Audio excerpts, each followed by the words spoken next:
most people are here. And I wanted to continue on this morning with a little bit more on dealing with the problems in meditation, because there's a few which I hadn't covered yesterday and which are very important in order for people to enjoy the meditation as much as possible, because once you know what the problems are, you know where they come from, they're pretty easy to solve. And one of the problems for those who've meditated a lot is, again, expectations, because it does happen very often that people have some good meditations sometime in their life, or they have it at the beginning of this retreat, and they can't get it back again, and they think, oh no, I had this wonderful meditation, it won't come back. And it's very obvious the reason why is because we have expectations. We want it to happen. Underneath our meditation is a very, very strong desire to get something, which means the mind can't create the sufficient amount of stillness for those states to arise. So instead of actually sitting under the tree, just being still with your hand open, waiting for the mango to fall, you're looking up, come on mango, when are you going to fall? I'm sure it's going to happen soon, which means that nothing ever falls. So whenever you've had a nice meditation, and it is difficult to get back again, it's the expectation which is a major problem there. You expect, oh, it's happened once, it's going to happen whenever I want it to. And please remember that you're not in control of the mind. So the mind will not just give you all these amazing experiences at your wish and control. Your job, and the only job you have, is to create the causes and conditions. And then these things grow by themselves. In just the same way a person plants a garden, you can't say, oh, may all my flowers bloom today, because I really need them to sort of, Valentine's Day tomorrow, I'll have to give it to my wife. Please, please, please come out tonight, roses. They won't follow your agenda. We all know that in nature, it has its own causes and conditions. The flowers, the trees, whatever, they grow according to their natural laws. And they are totally independent of what you want and when you want it. And your mind is just like that. It is like a garden. And all you can ever do is to create the causes and conditions so that these amazing experiences will come without any expectations. So, to make the mind happy, to have kindness, to be still. In other words, make peace, be kind, be gentle. And as long as you do that, you know you're creating the causes. And of course, eventually, those beautiful states come. But don't think, oh, I'm a really good meditator now, see, I can get into these nice states of meditation. It's nothing to do with you. These are not attainments which you can get certificates for afterwards. On my retreats, I do not give certificates out for nimittas. Here, Danya, you've got a nimitta, a certificate. Signed by Ajahn Brahm, confirmed, yes, you've reached nimitta stage. Give certificates out, first jhana certificates, so you can put them on your wall when you get back. See, I've got first jhana. Now that may seem silly to you, but people really get into that. They get so proud. Yes, I've got a jhana, I've got the second jhana, I'm a stream winner. And it becomes such a personal attainment, you get very, very upset when somebody suggests that really wasn't a jhana. Well, I'm sorry, but that's not stream winning. And what happens with me especially, because I have a very, very strict, I say the accurate description of these jhanas, then people know I don't want to go to see Ajahn Brahm anymore, because that experience which I had, he said it's only nimitta stage. But the monk down the road, he says that's third jhana. So I prefer the monk down the road. So there's a bit of trouble here, because when we have expectations and attainments, it is actually coming from this term, which it was Chogyam Trungpa. He was a drunkard, he was a bad example of being a monk, but he did say some smart things. And one of the things he said was this idea of spiritual materialism. Just like you have the materialism in the world, how much money I have. Look, I've got a Porsche, you've only got a Ford. I've got a big mansion, you've only got sort of an apartment. I'm better than you are. Nah. Now that sort of materialism you come across in the world very often, and that can sometimes translate into your meditation practice. It's called spiritual materialism. And part of that spiritual materialism is my teacher is better than your teacher. I'm a disciple of Ajahn Brahm. He's much better than your teacher, whatever it is. And that sucks. That's really wrong. That's really not Buddhism at all. So I don't care. This is, by the way, I don't care whether you go to other teachers, whether you go to other meditation retreats. Wonderful. When I went to university, I went to many, many teachers. Even in just one subject. Somebody was good on astrophysics, someone was good on quantum mechanics. So you went to many different teachers. And their strengths combined to give you a really, really good understanding of your subject.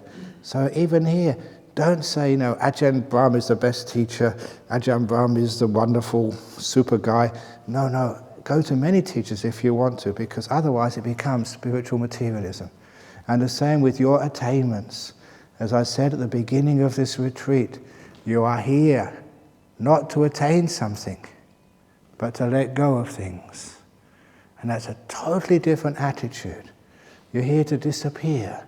As a teacher, as I say on every retreat, I'm not here to try and get more disciples. I've got too many. I'm here to try and get rid of disciples. That's why I tell bad jokes. I'm trying to get rid of you. But you like them. You must be masochists. But no. So it's true, you try and get rid of disciples because your job as a teacher is to make every one of you totally independent, so you don't need to come here ever again. You're teaching, it's like at a school, a university. We want you to graduate, so you know everything about meditation. So off you go, you can go and do it by yourself. And you come here on self-retreats if you want, but you don't need teachings anymore because you've heard, you've understood. So that's the whole job, to try and get rid of things, not to gain more things. And that's the same with attainments, because once you have this idea of attainments, jhanas, then you'll be wanting. And that wanting, expectation, wanting, that is what will hinder you. That is the obstruction to progress. And so, some of you may be thinking, what day is it today? Thursday today. We're over halfway, it's almost ended, and I've got nothing. Oh my God, what am I going to do? This has been a waste of time. What am I going to tell my friends? And what you tell your friends is, when they ask, what did you attain during this retreat? You said, I attained nothing. And nothing, as I said earlier, is better than God. And nothing is higher than anything. So what you're doing there is, you're realizing this is a part of emptying, letting go. And if that is in your head, then the whole idea of attainments, all they really are stages of letting go, stages of disappearance. How much you could vanish, not how much you can get. And when that's in your head, all this expectation, what do I want something for? I'm just accumulating more rubbish in my already overloaded brain. My job is to let go of things.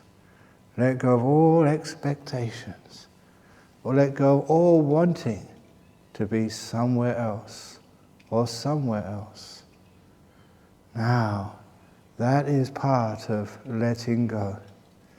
So, you will find in meditation one of the biggest obstacles is wanting, or to put it in another way, wanting to be somewhere else. And this is, again, expectations, it is desire, it is ill will, always never liking to be here, but wanting to be somewhere else, wherever that happens to be. And this brings me to one of those stories of the monk who went into prison to teach. And after teaching for a few weeks, the prisoners asked him to stay behind. They were going to give him a cup of tea and some cheese. And they wanted to talk to him. And the question they asked is, what's it like being a Buddhist monk? What do you guys do? And when he told these prisoners of the ascetic life of a Buddhist monk, which is sleeping on the floor. I've got a bed here, but I sleep on the floor back in monastery. And just eating just no dinner in the evening, no sport, no sort of sex, no music, no movies. What else do? We work very hard, we don't get paid. And when we actually told these prisoners about what a monk does and how ascetic it is, these prisoners were so shocked because they liked this monk. And without realizing what they were saying, one of the prisoners uttered these memorable words to his friend, this monk. He said, "That's terrible in your monastery. Why don't you come in here and stay with us instead?" They said that. And they really meant it, because in a prison you get more than 3 meals a day. And they've told me the breakfast, you think you've got lots of breakfast here, you should go to the jail down the road. Bacon, eggs, pancakes, a congee, whatever you want, it's there. And it's the same with lunch and dinner. If you want to be a vegetarian, you can be a vegetarian. If you want to eat a cow, you can eat a cow. You can do whatever you want. And there's TVs in your cells, and probably many channels as well. And what else do? They can play sport, they can watch a movie, they have nice beds to be in, nice medical care, doctors there. We have to go out for the doctors. And it all comes to them. They get so many things, and they've got no worries at all. Being in prison, you don't have to worry about sort of your husband or your wife or your kids. You can't worry anyway because they're out of there. And you just got no worries about your finances. You've got no money anyway, so you just, no worries at all in prison. And I often say that if ever I go to prison, for some reason, I wouldn't be afraid at all. It'll be much more comfortable than my life over in Bodhinyana Monastery. And also, if ever I wanted to have a retreat, what I need to do is punch a prison officer and they give me 3 months solitary. I can have a retreat whenever I want. And actually that happened once. There was the story of the Thai monk, Chokan Tape Siddhi Muni. He was the abbot of Wat Mahatat. It's a lovely little story about a real good monk. He was the abbot of a big monastery in Thailand, a very good monk, and he was the next in line to be the Sangharaja of Thailand, the head monk with all the status and stuff which that would give you. But he was not really that interested in that. He was just a nice monk doing his stuff. But the one behind him, not the first in line, the second in line, he was really a jealous monk. He really wanted to be the Sangharaja. And he realized that this guy was in his way. So, this is the politics. When you have leadership in the Sangha, Mahanayakas, Sangharajas, abbots, and goodness knows what else, what happens then is you have hierarchies and you have jealousies and all the politics which come with that. So most of the monks are okay, but this third monk, he was not really that good a monk, and he really wanted to be the leader, so he had to get rid of this second monk. And in those days, because the government was paranoid about communism, they somehow or other, they listened to all of his talks, this monk gave, and managed to take a little bit out of here, a little bit out of there, quoting him out of context to try and convince people he was a communist agitator. It's so easy to do that. I'm sure if you'd taken my talks and snip a bit out here and a bit out there, you could prove that anything about sort of what I said. But unfortunately, that stuck. And they put him on trial for being a communist, and they put him in jail. Now, as a monk, Buddhist monk in Thailand, if you go to jail, you have to take off your robes and you wear white. But he was still a monk as far as he was concerned, and he didn't complain at all. A couple of years later, the third monk became the head monk of Thailand. A few years later, there was a really strange car accident, because the Sangharaja, the head monk of Thailand, was going off to the old airport in Don Mueang in a convoy, police cars in front, police cars behind, because he was an important person. And on the opposite side of the road, a car lost control and slammed in to the car in which the Sangharaja was in. and just right by his seat, killed him. No one else was injured, just him. He was killed. And in places like Asia, when something weird like that happens, in this whole convoy, only one person gets injured and they get killed, they think that must be karma. And so they checked out, what would this monk do to receive such a weird karmic result? And of course, putting this guy in jail. And so they reviewed the case and they totally turned it over. It was a miscarriage of justice, and they released this monk. And this monk, he wrote a little booklet which I remember reading about his experiences in jail. He had no anger or remorse at all. He said, it was a wonderful time. Thank you so much for putting me in jail, because when he was in jail, he didn't have to give any retreats. He didn't have to answer questions about nuns. He didn't have to... he didn't have to do any work at all. He had the whole day to himself. He had his meal of the day, and then he was meditating. He could read all the books he'd always really wanted to read and rest and relax. He said it was a wonderful time of his life, being in jail for 2 years. And so he had no regrets at all and no anger about why he was put in jail. Thank you, thank you, thank you. There's a really lovely story there about a good attitude. Whatever happens to you in life, you can make use of it and exploit it to the max. He had a wonderful time. But it is more ascetic. And so these prisoners over in Casuarina jail, why don't you come and stay with us instead? And I really thought about that. And why is it? It is actually true. I've been into many jails in Australia. They are very comfortable. Western jails, they're not hotels, but they're pretty close. And why don't people want to go to prison? Why are they trying to get out when it's so comfortable? Whereas in Bodhinyana Monastery, there is, last count, a waiting list of 17 people trying to get in. And nobody wants to leave. And it's ascetic by comparison. So what was the difference between a monastery and a prison? There's only one difference. In a monastery, everybody wants to be there. In a prison, no one wants to be there. And that, to me, became the idea, the explanation, the difference between prison and freedom. Freedom is any place where you want to be. Prison is any place where you don't want to be. And that's all the difference is. And from that, you understand why sometimes you're sitting in this comfortable place, meditating, but you don't want to be here. You want to be in jhana, or you want to have your breakfast or your lunch, or you want to be in bed, or you want to be somewhere else. Now you made a prison for yourself. And to be free, it doesn't have to be comfortable. You can be sitting here feeling really sleepy.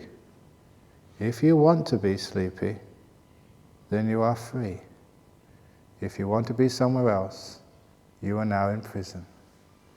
It's all to do with wanting. So, expectations. If you want to be in jhana, your meditation is a prison. And you'll never feel the peace, the bliss of being free. The trick of meditation is whatever you're experiencing, whatever that is, want to be here. Don't want to be somewhere else. Because if you want to be somewhere else, you'll never have that form of letting go, meaning being free. You've always got work to do. You'll never be happy because you want to be somewhere else. You've made a prison of this moment. So in the meditation, if things aren't happening, you say, what do you mean, aren't happening? Where do I want to be? And for goodness sake, want to be here no matter what you're experiencing. Then things start to happen. It's a great form of letting go, called freedom, wanting to be here. And it also happens, I always love to tell this story as well, because this is another problem with people. It's not just expectations where you want to be in that experience you had a long time ago. No, I want to be here, and then the experience comes to you. The second thing, which a few people have said during their interviews, that during this meditation retreat, sometimes you get very nice meditations. They're so peaceful. And then you don't get nice meditations. And you wonder what's going on. I was doing exactly the same thing. I was sitting down, following your instructions, letting go. One day it works, one day it doesn't work. Why?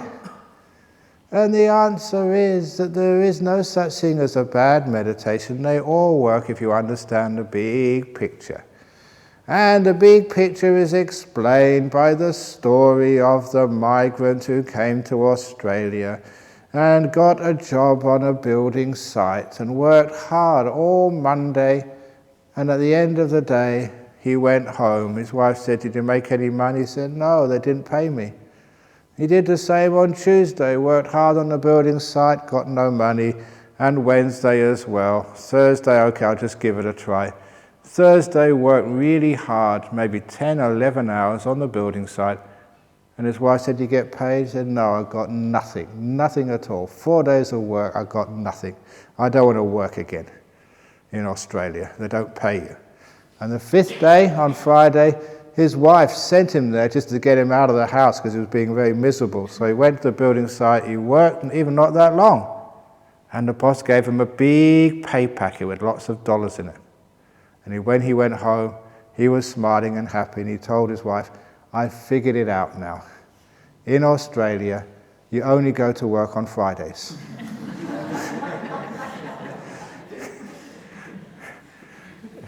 Now, that might sound funny, but that's what you do in your meditation. You want a pay packet every meditation. You know, you want to get bliss. Yeah, I got bliss meditation today. Yeah, you got paid, it was Friday. Now you have to go back to work. In other words, these meditations, they don't work. You've got to learn, you've got to experience, you've got to let go. So much stuff. But then eventually, you put in enough hours, and eventually you do get the pay packet. And if on this retreat you haven't got a pay packet yet, don't worry, I guarantee the check's in the mail. That's what they say. It'll come sooner or later. So that stops all the expectations. You see the big picture. You're building up steam, you're building up your credit, you're building up this ability to let go, to be peaceful, and things are going to grow. They have to grow. I know they grow because I understand how this works. Which means you never really get frustrated. You want to be here, no expectations, and eventually it happens. And again, what happens? You get into this delightful bliss, and when things do start to happen, please don't get excited, because that's one of the other obstacles to meditation. Remember, it's all about being still, being nice and peaceful, and nice and still and peaceful, and something starts to happen. Yes, woohoo! You blow it. So please, no woohoos, no yes. Because if you do things like that, everything disappears. You've agitated your mind again. And this takes a lot of skill to be able to have these amazing experiences and just sit back and let them happen. And don't try and take notes to tell all your friends afterwards to impress them. "Hey, husband, this is what I did. I saw these beautiful lights, and these lights turned into gold, and it was so impressive and so wonderful," because that really embarrasses your husband when he's getting nowhere. It just gives him a hard time. So don't tell people about those experiences. We always like telling other people. That's against spiritual materialism. Keep it to yourself, because otherwise you get jealousy up. Instead, just be still and enjoy. Don't try and take notes. You remember things afterwards. And number 2, don't try and work it all out, what it means. Because that's the other obstacle for Western, highly educated people. And this beautiful light comes up into the mind, and you try and work it all. What does this mean? What color is it? What size is it? You're disturbing it all. I used to be a scientist. As a scientist, you were trained to do an experiment. You do an experiment and you let the experiment finish first before you work out what all the data means. You just collect the information, but if you start thinking about what the data means halfway through the experiment, then all the data which comes afterwards, you tend to sort of skew it. You tend to select the things which proves your theory and just deny the things which don't fit in with your theories. Which is why that in an experiment, you can't make any judgments at all. You can't try and work it out until the experiment is finished. And that's exactly what we do with meditation. At the end of meditation, maybe you can start thinking, what does this mean? What was this? How was this? Why did it happen? But during the meditation, you just still collecting the experiences. So, nimitta comes up, just leave it alone. Don't try and assess what is this and why is this. Shut up. Because sometimes we try and collect information at the wrong time. So we just let it be, let it evolve, see what happens. And that is the other thing that we can't even control at all. I've seen this so often that people get very good at learning how to sort of let go of their body and be able to watch a breath, delightful breath, and the breath disappears and they get beautiful nimittas coming up. And it's amazing how they've done so well up to then. And then they start controlling, then they start getting excited. Then they interfere. Now those beautiful lights have come up because you have been still, because you've been letting go. You've allowed these things to appear. And when they do appear, you have to go and mess it all up again. And to me, that's such a great shame. Just let it evolve by itself. It goes according to nature. You are a passenger. You're not the driver. Just let it happen. And because that occurs so often, people let go and the nimitta comes up and then they try and work with it and mess it up. I developed a little simile for myself, which I've shared with other people. It's like driving a car. And you get to a point when you're driving a car when you say, okay, I've driven enough, and you give the keys to somebody else. Here, you drive. And that's what I imagine myself doing. When a nimitta came up, I handed in the keys, so I'm not driving at all anymore. And you know that on the last retreat, someone told me they've heard that simile so often, just to let go by handing the keys over to somebody else, that they had one of these dreams. Their dreams were they were driving in a car with Ajahn Brahm. They were driving, I was in the passenger seat, and they came to a cliff. And they were about to go over the cliff, and what did they do? They handed me the keys. And they let go. And they said at the bottom of the cliff, there was this really tight bend. And they thought, we're never going to make this. And I was sitting there and said, just let go, it'll be okay. And she went right down this cliff on top speed. And the car, I had the keys, but I wasn't driving. No one was having the steering wheel. And it turned all by itself on this sharp curve and went off into a beautiful place. So well done, that's a brilliant dream, that's exactly what you're supposed to do. But sometimes it's like that, it's scary. It's like, you're going over a cliff and then you give me the keys. That's what it's like. Nimitta comes up like you're going over a cliff. If you can imagine me, just throw the keys to me. Take off the steering wheel, throw it out the window, whatever. Don't control. And that dream showed her she was perfectly safe. It all worked out wonderfully. She didn't crash and lose her life. So that takes a lot of trust and faith, but it actually works. You only start to control again because of fear. The fear that things will go wrong. The fears you will crash. The fears that you'll go crazy or something. You don't go crazy, you just get enlightened, that's all. So that's what you're supposed to be here for, I hope. So the next time that happens, when you do get these nimitta stages, please just you'll be doing wonderfully well so far. Don't mess around. And if you do have difficulties letting go when there's a lot of power and lovely stuff coming up, imagine, take the keys out of the car, throw them out the window, or give them to me, so you can just totally let go and see what happens. And of course, you have the time, not the time of your life, the time of your many lives. A great opportunity. Now that just brings me up to talking a little bit about the nimittas, about how they work. And this is actually just what happens to people, as long as you go the right way, follow the instructions, which is, just sitting down, relaxing, not using effort, because if you use effort in the beginning, too much effort, you just get addicted to that controlling and the effort.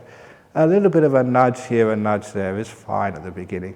But then once you get into the breath, if it doesn't actually come up because you choose to, it'll come up naturally anyway. Just watching the breath go in, the breath go out. The joy must come up somewhere. It's just a wonderful thing, so peaceful, so still. And some of you already experienced some of those energies, a great joy and happiness. It's so beautiful, so nice.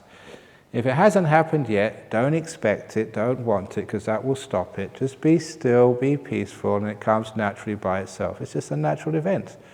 And once it starts to get happy and still, you don't have to use any force to watch your breathing. You don't have to have willpower, because it's just beautiful. You can't stop yourself.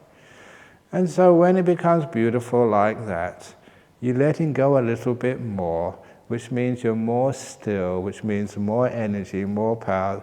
The happiness comes up so much, it reaches a level, because it's feeding your mind rather than your body. And it's like the five senses, seeing, hearing, smelling, touching. They've got such a strength, and your mind is actually so weak that, the five senses dominate the mind. But when you put energy into the mind and you restrain the five senses, these are the five senses, this is the amplitude, the strength of the mind. Soon the mind gets stronger, the five senses get weaker, until they get really pretty even, and then the mind pops up, becomes stronger than seeing, hearing, smelling, tasting, touching. And that's when this light pops up. It means, the mind is strong, stronger than the five senses. So that's why it dominates, that's why you can see it. And a lot of time it just flashes up, and then disappears again afterwards. It's about the same level, it pops up and it goes down again, but you're close. And what do? Just forget about the five senses.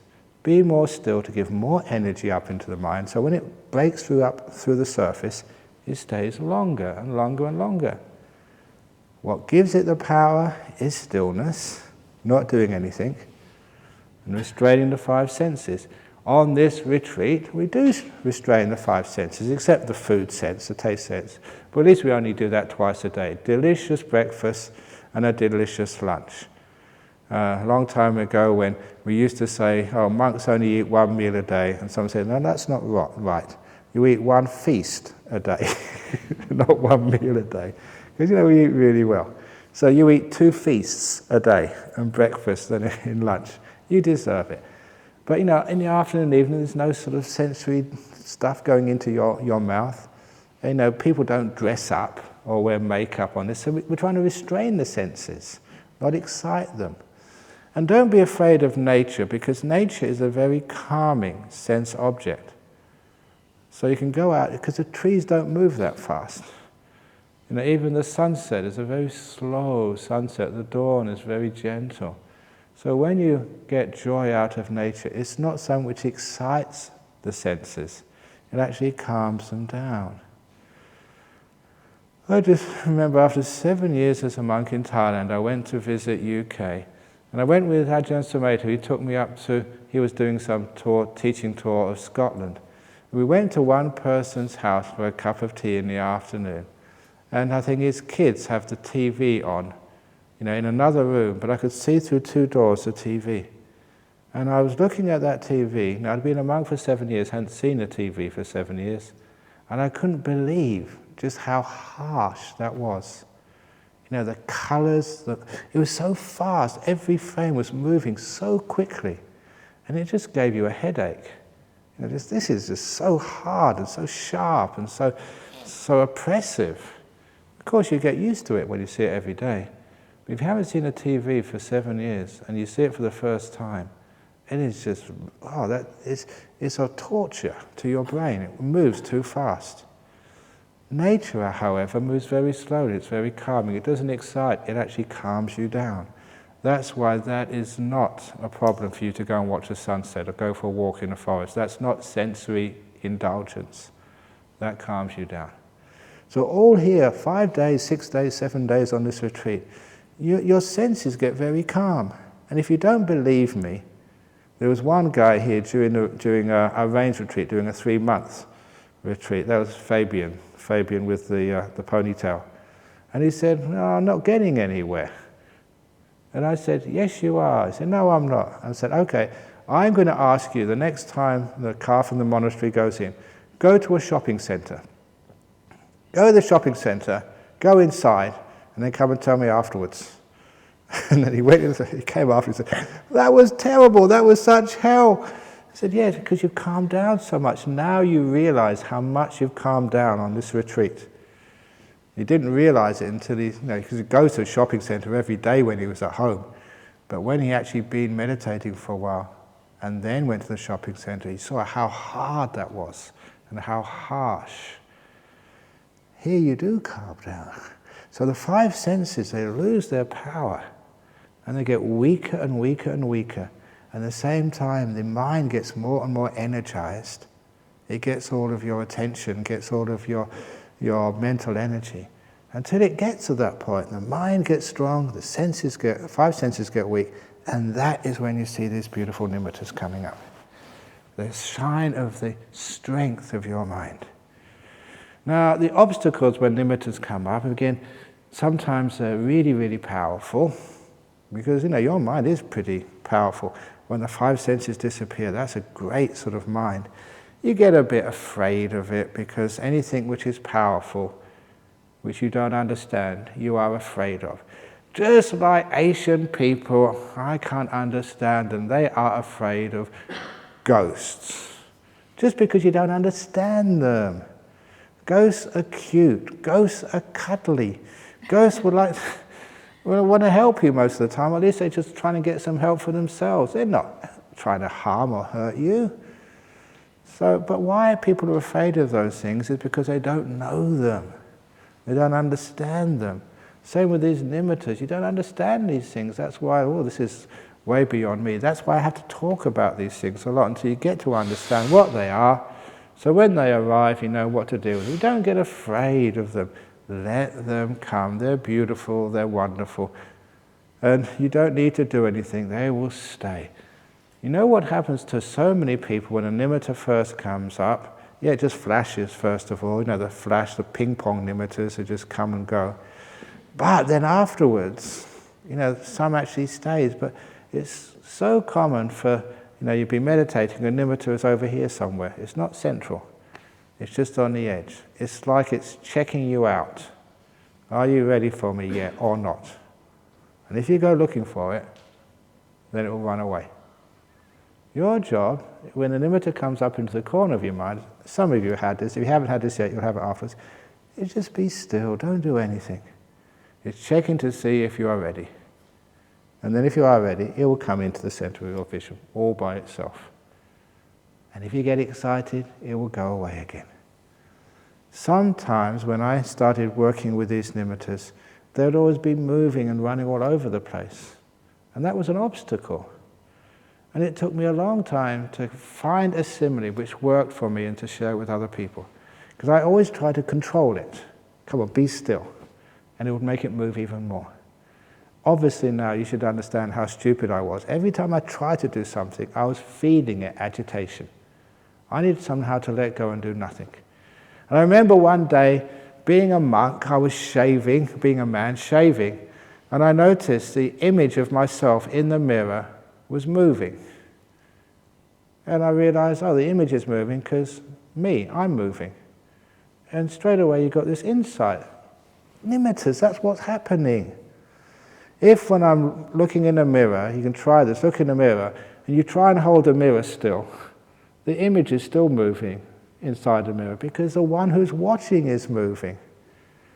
And I realized that's exactly what's happening in nimittas. In the nimitta stage, it's a reflection of the one which is watching, the consciousness, the mind. And if the mind is moving, your nimitta will be moving. If the mind is still, the one who is looking is not moving, then your nimitta will be still. So instead of putting my attention just out there with the object, I put attention on the one who was looking to make sure that was still. When I became still, the nimitta became still. And I trace that back, right to even the beginnings of meditation. You try and keep the breath still, it won't be still, because you're not still. The one who is watching has to be still. Because so often in life, we always put our attention out there somewhere. Even when we're meditating, we're watching the breath, or we're watching our body. But are you watching the one who's watching? And if you do that, you watch the one who's watching, if you understand what I mean, and keep that one peaceful, that one still, then meditation is very easy. That is the cause of all the restlessness. The one who is watching is not still. So the object will move. Just like looking in a mirror. The object will move because the one who's watching is moving. And that little understanding, that way of looking at my meditation just helped enormously overcome so many problems. So instead of worrying, what am I aware of, what's happening, am I sleepy, am I restless? Even if the mind was having thoughts, okay, forget about the thoughts, they were just objects of the mind. I made sure I was aware of the one who was watching. I'm going to keep that one still. The objects weren't that important. The one who was watching was. Now when I say the one who is watching, I'm not talking about a soul or a self, because sometimes otherwise I get a whole heap of questions in the evening. Are you saying Ajahn Brahm is the self? What is it is doing the watching? Don't think this is just a way of looking, just a perspective which happens to work. The skillful means, it's not an ultimate truth I'm talking about. So when you get to those nimitta stages, or even earlier, pay little attention to the one who is watching. And also, that opened up another solution to so many obstacles in meditation. The one who is watching, how is that thing watching? How are you watching? Are you watching with wanting and desire? With ill will, not being happy? How are you observing your meditation? And it was from that I started developing this technique of always watching with peace, kindness, and gentleness. It's the way I watched, the way I observed, was the key to success in meditation, which is why you see on the back of people's t-shirts, make peace, be kind, be gentle. That's how you meditate. It doesn't matter what you're meditating on. Even if it's on thinking, just make peace, be kind, be gentle with those stupid thoughts. If it's with sleepiness, just make peace, be kind, be gentle with your sleepiness. If it's nimittas, brilliant lights, just make peace, be kind, be gentle with the nimittas. The one who is watching is just being peaceful, being kind and being gentle. He doesn't move. So forget about the objects of your mind. Look about the one who's watching and how that person or that thing is watching. And then you have the great key to success in meditation. You find you're meditating with expectations, with wanting. That's a problem. So instead of watching out there, you're watching inside. And then meditation starts to work. And it's what happens all throughout the meditation. There's not different instructions for the beginners and different instructions for the adepts. It's not you do one thing when you're watching the breath and another thing when you're watching a nimitta. Exactly the same technique. Is you're just being still, being peaceful, being kind, and being gentle, even with a nimitta. Because sometimes people are not. They think they have to move that nimitta left and right, expand it, do whatever. That's not gentle at all. That's work. They're not making peace. You're fighting. And you're not opening the door of your heart up to this experience. You think it's not good enough, I want it to be better. Loving kindness respects a person for who they are, not for what they should be. Loving kindness respects your nimitta for what it is, not what it should be. And then you find the nimitta starts to glow, get brighter and brighter and brighter.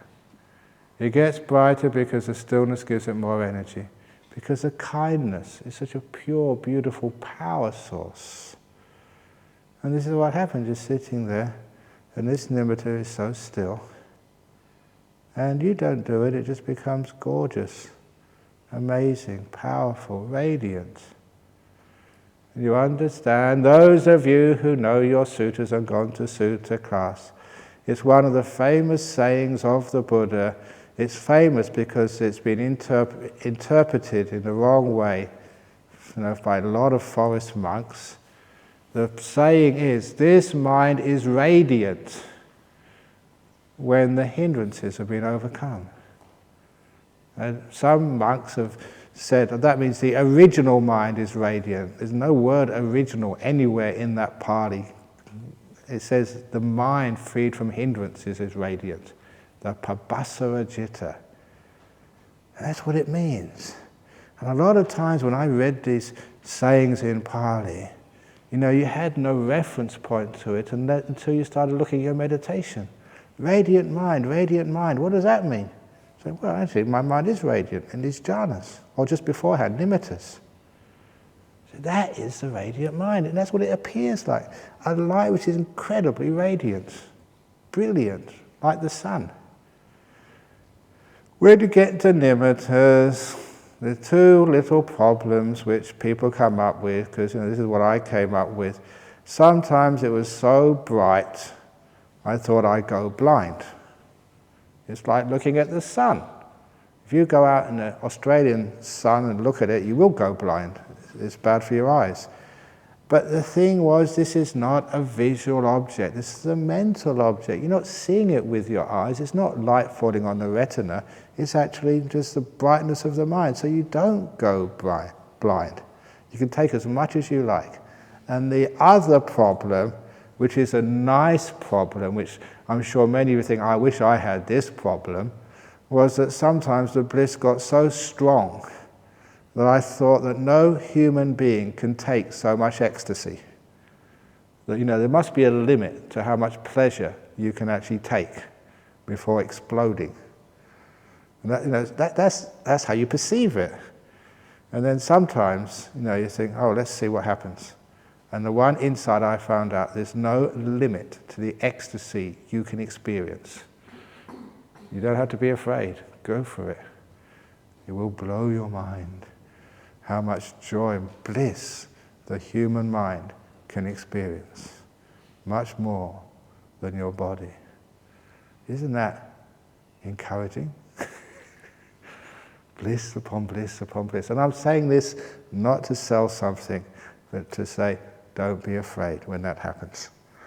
Oh, there's another little problem with nimittas when they come up, which is so common, is that when they first come up, people think, oh, this can't be a nimitta, not me, I just starting meditation. Maybe the monks and the nuns, or maybe these people who've been meditating for years, this is my first retreat. A light comes down, it must be something else. It can't be something else. If it happens in this room, where are the windows? They're too high for you to be facing the sun. The sun comes up there and maybe at dawn, but you have to be facing this way to be able to sort of, see this light in the mind from the sun. None of you face that way, you face this way, and a lot of the time there's no light coming into this room. That's one of the reasons I made it this way. I designed it. I had to fight to make sure there were no windows, at eye level. So it cannot be the sun. It cannot be the headlights of a car. It cannot be a flashlight. And if anyone still doubts, I always bring on this retreat some eye shades, courtesy of Singapore Airlines or Thai Airways, because when I go travel, they always give me these things. I actually take them and I keep them for you guys, so that Singapore Airlines and Thai Airways can make some good karma. And I've done this often. People have come and say, oh no, I got this light in my mind, it can't be a nimitta. Use these. and they've got these eye shades on. And they've got these eye shades on, they see this light, oh, someone's shining, and I've got eye shades on, it can't be. And it is a real nimitta. I've been teaching a long, long time now, and if you see a light in the mind, 98% of the time, it is a real nimitta. It's very, very rare for it to be something fake. And I say that from long experience. So if you do see a light in the mind, don't doubt it.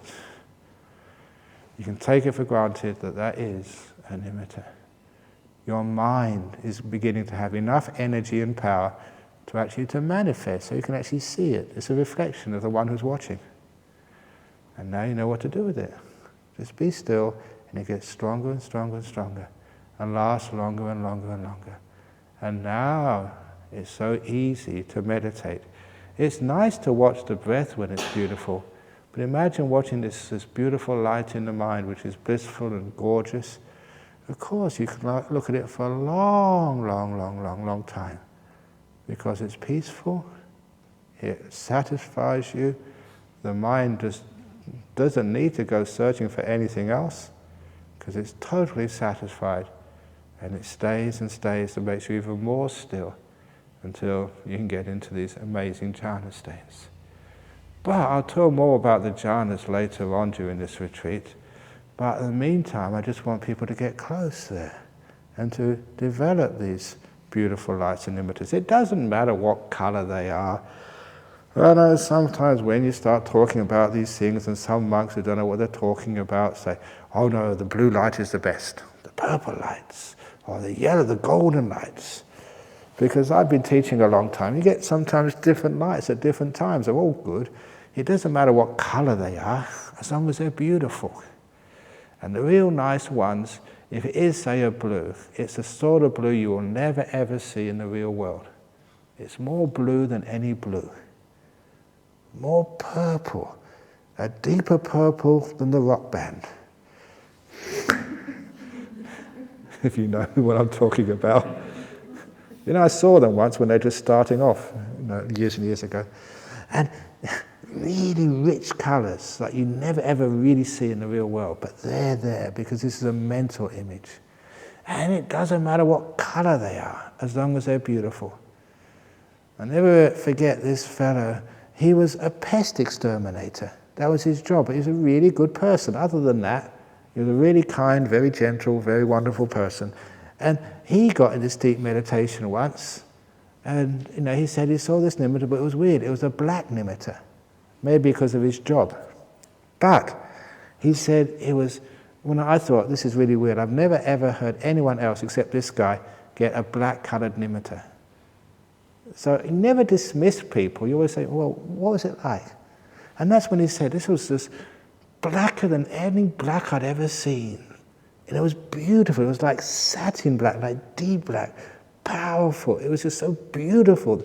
The blackest black, the deepest, purest, shimmering black I've ever seen in my life. It was gorgeous. Okay, that's a nimitta. The color wasn't necessary, it was just the power it had on him, and the beauty, the shimmer, the depth of it. That was a sign that it was a really good nimitta. And he's the only one I've ever known had that color nimitta. So it doesn't really matter what the color is. It doesn't matter what the size is. The best ones, which just, they usually develop anyway, it's like the moon or something. That's a classic one, the disk. But it doesn't have to be that color. I should mention also that sometimes when people see nimittas, they see the sheet of light first of all, just like the whole thing is light. Which is, that's a nimitta, all right, that's your mind, but it's not focused enough yet. It'll focus by itself after a while. So if you see a sheet of light, yeah, that's nimitta, don't worry about that, that's good. As long as it starts to be beautiful. At first it won't be that light and be pretty dark because it's spread out over the place. Little tricks, and I say these tricks because it's not what you do, it's what I program into your mind. If you see a sheet of light somewhere, the trick is you look for the part of that sheet of light, the whole screen, which is the brightest and most beautiful. And some people say, what do you mean I'm supposed to do something? No, I've already done it for you. Because it's amazing what happens in those stages of meditation. That stage comes up, maybe sort of another year or 2 years' time, it doesn't matter, it could be this afternoon. You see a beautiful sheet of light, and the thought comes up, look for the most beautiful part in it. And afterwards, you realize that came from me. I programmed you. Just like Ajahn used to program me. That's how it actually works. It's not you do anything, I've already told you to do something. And those programs, I'm not quite sure how this works, but when you get into the deep meditations, those little programs, they have the most power. They always tend to come up in the deep stages. You know, getting somewhere in meditation, you get a beautiful nimitta, you know, there's a problem there, and suddenly you just hear Ajahn Chah's voice. And I remember this, that was years and years ago he said that. And that's just all you need, just to go further. Just a little bit of letting go. It's amazing, this magic of the mind, and why teachers who know what they're talking about can really help at that particular time. They're not helping now, it's not some psychic thing. It's a totally natural phenomena. Things we've said resonate when you're at that time of the meditation. And you just look for the most beautiful part in that nimitta. You see the most gorgeous part, naturally. You go towards that, because it's the most gorgeous part that fills up the mind, and soon you get a very, very bright light in the mind. It's very gorgeous. And you enjoy it there. And when you do that, you understand why also. We don't have bells to start the meditation and bells to stop the meditation, because they just really just cause so much interruption. Sometimes a nimitta comes up, gong, and you have to come out. And as that stops so many people becoming enlightened. Imagine if the Buddha was sitting under the Bodhi tree, gong, he would have never got enlightened. So this way of meditation is not just free and easy, this is powerful meditation retreat. So if those lights come up, just you keep on going. Don't worry about your breakfast or your lunch or anything. Don't worry about coming to any talk. The reasons why you eat, the reasons why they give those talks are so you can get those stages, so you can experience the bliss and beauty of meditation. So don't throw it away for stupid food. If you really are hungry, and you just had a big nimitta experience or jhana, you just come and tell me, and I'll just go and ring out Pizza Hut or whatever and get a special delivery for you. In the evening at 10 o'clock, I don't care when, because that I want you to have no fear at all that you can actually just enjoy these states of meditation, because they're very worth it. And later on I'll say just how this works in with the insight. You say, well, these are beautiful states of meditation, but what do they mean when it gets to enlightenment? Yes, so what? You just blissed out, had this incredible experience. So what? Tomorrow I'll say just how that changes a lot of the way you look at life, at yourself, at the mind, and just how you use that for incredibly powerful insights. So many people in the world, they ask about the nature of the mind. Already somebody was talking about what is the mind anyway. And of course there's lots of evidence you can read in books and see in videos of near-death experiences of people having a mind or the body is dead and all that sort of stuff. Yeah, it's interesting, it's fascinating, it feeds your intellect, but it doesn't really change the way you look at life. But you have some of these meditation experiences where your body totally vanishes. You get incredible energies going through your body or going through into your mind, and get these powerful lights. You are face to face with this thing you call the mind. It's right there for you. This is not what you read in a book, it's what you're experiencing right now, directly, with very strong mindfulness. You're not dull, you're not imagining. This is real, more real than what you're experiencing now. Now that changes you. Just one thing which is obvious is if you get even these nimitta experiences, powerful nimittas for a while, you know this body is not yours. It dies, yes, so what? You've experienced direct face-to-face, as it was, with your mind.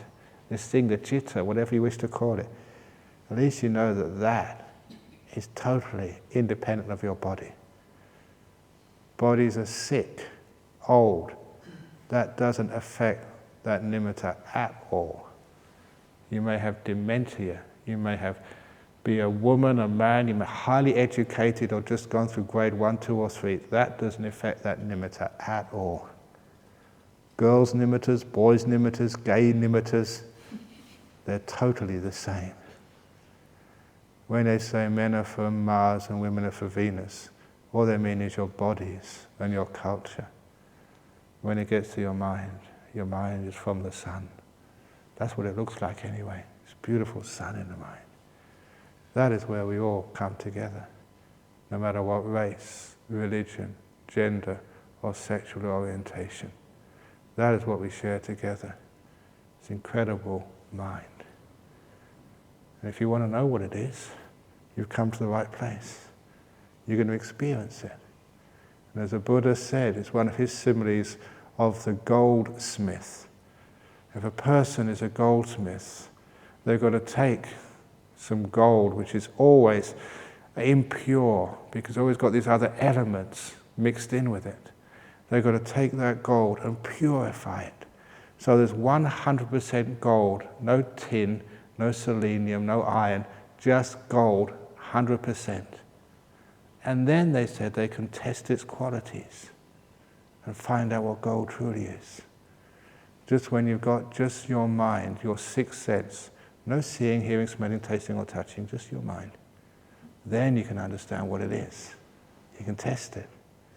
And the other part of that simile says, once you've got pure gold, it's an extra part of that metaphor. Gold, when it's pure, you can bend it, you can fashion it. When it's 100% pure, it's very malleable, people tell me about gold. If it's got any other elements, it's hard to bend, it's hard to sort of shape into things. But pure gold is really soft, in a sense you can fashion it. And he said that was like the mind as well. When your mind is that pure, it's amazing how you can start fashioning it and doing all sorts of amazing things, like psychic powers. But that's like the free gift in the cornflake box. You know, it's not what we have cornflakes for. You know, it's like the free gift they use to sell things, but that's not part of real Buddhism. So just find out what your mind is first of all. And then, not only you have a great time, you start to learn something. The last little simile, just to make this very clear. Once there was an emperor, and this emperor was extremely powerful. But no one knew what this emperor was. Because every time the emperor appeared in public, the emperor had these big boots on, which went up to the thighs, had trousers, the bottoms of which went to the calves so they overlapped the boots, had a jacket, the bottom of which overlapped the top of the trousers, had long sleeves to the wrists and a high collar around the neck. And the emperor had these gloves which overlapped the end of the sleeves, and lastly had a helmet which covered his the whole head and overlapped the top of the jacket. So there was no part of the emperor was visible. All you saw were the 5 pieces of clothing: the boots, the trousers, the jacket, the gloves, and the helmet. So when the emperor appeared in public, no one knew who the emperor was, whether it was a girl or a boy, whether it was old or young, whether it was Chinese or Indian or Caucasian or even Eskimo. No one could see the emperor, even though it was so powerful. And I think you understand the simile. The emperor is your citta, your mind. Incredibly powerful, but you've never seen it. You don't know its gender or its age or its race. And the only way you can find out is to take all those 5 pieces of clothing off.